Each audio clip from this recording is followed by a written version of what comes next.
thought when the fourth quarter started that this was a win? Raise your hand. You did? Yeah. Of course, Bobby. Come on.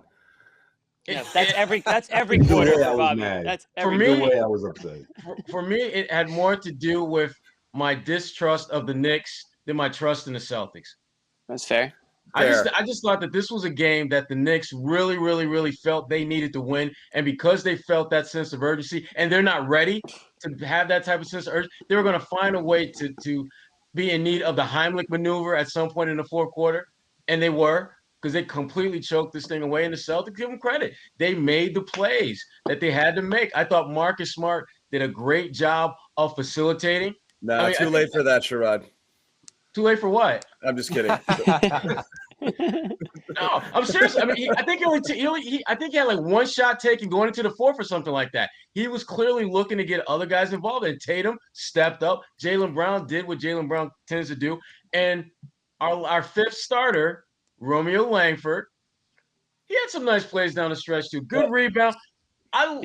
This was a good win for them. Not a great win. I thought it was a good win. It wasn't a great, well-played game, but I thought it was a good win that they needed. Bad game, good win. And Smart was 1 for 7 entering the fourth, and then took that bad three on those back-to-back possessions where Tatum turned it over again, and Smart took that bad three. I was like, oh, goodness. And then he knocks down the 2, obviously. Real quick before we get into the real meat of it here again, Celtics post-game show, we got Sherrod Blakely, Jimmy Toscano, Bobby Manning, and Josue Pavone. And, of course, we are presented by Locker Room, okay? This is night 2. And, again, I'm going to tell you guys about this throughout the night, but we are sponsored by Locker Room. If you haven't already, download the Locker Room app at the iOS store. Go to joinlockerroom.com. And basically what this is, it's a free audio platform where we just talk sports. And what happens is we go in that room, you come in the room with us, and we talk with you. We put you up on the platform. You get to ask us questions. You get to give us shit. Anything you disagree with, we want to hear it. Anything you want to talk about the game, any big picture Celtics stuff, we're here for you. We're going to do this near the tail end of this show. And we're going to head over there, kind of trickle in over, a couple people at a time and hang out with you guys. We did it last night. We had over 100 people in the room hanging out. I expect more tonight, so come on over. If you haven't already, as I said, download the app and get started. As for the game, guys, again, good win. Do we want to spend the whole time talking about Tristan Thompson or just part of the time talking about Tristan Thompson? Because this is what Bobby's here for. I'm glad Sherrod started off with Smart because he was the biggest reason they won this game, I thought. All the possessions he stole. This was a possession ball game. And it came down to offensive rebounding, steals, stops, and the few breakouts that the Celtics were able to get in that second half. And the Knicks, when you saw they try to turn up the pace in the third quarter too, that's not where they're exactly comfortable, but it's the only place they could find offense. And fortunately for the Celtics too, Jason Tatum, Jaylen Brown were able to produce offense out of the half court along with Smart. And that was the other difference in this game, I thought. They were just a more offensively adept team. And the Knicks, man, their offense is as bad as it gets. Like, I can see why they're 30th in this league in offense because they have no creators. It's just a bunch of shooting when they can look for those and bang down low. And hopefully Randall has a big game, and he did not tonight. But this is the kind of defensive intensity I've been looking for from the Celtics all year, and it started with Smart. Like, from the earliest portions of this game, very early in that second quarter, there was a nice Knicks run.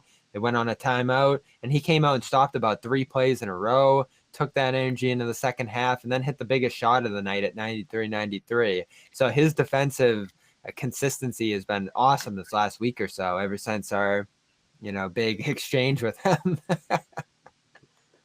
Yeah, that's true. I mean, was a big difference maker down the stretch. I mean, whether it was that big 3-pointer, the fact that he was wide open and was willing to take that shot and confident enough to take that shot. I mean, he didn't think twice, obviously, but I mean, the way the ball was being moved around, that final stretch, those final possessions, the Celtics really, they didn't look like they were forcing the issue. They looked like they were a cohesive unit, for that final 5 minutes. And it was like everyone trusted each other. And I love that. I mean, look, Jaylen Brown got going. Obviously, he was cooking.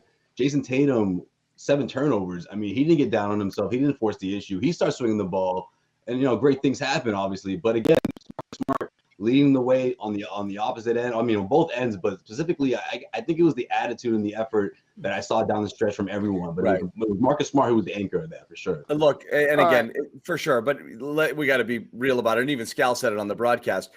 They've been in these situations before. No, they've been in these situations before, and Smart's taken shots late, 3-pointers, and they've been good looks, but none of them have gone in. His late game shooting percentages are very, very, very low. Tonight they both went in, so yes, this is a hats off, those shots fell sort of game.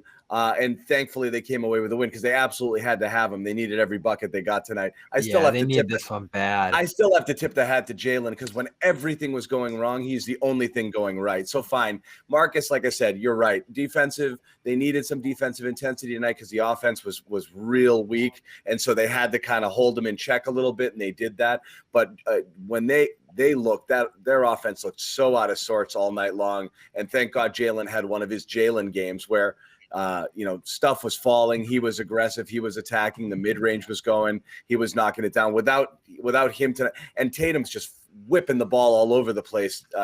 He was a mess for the first 3 quarters. He had 7 turnovers after 3, had an 8th turnover early in the 4th. So, Jaylen, I think, kept them afloat here until the end of the game where they started to execute and they got more contributions from more people.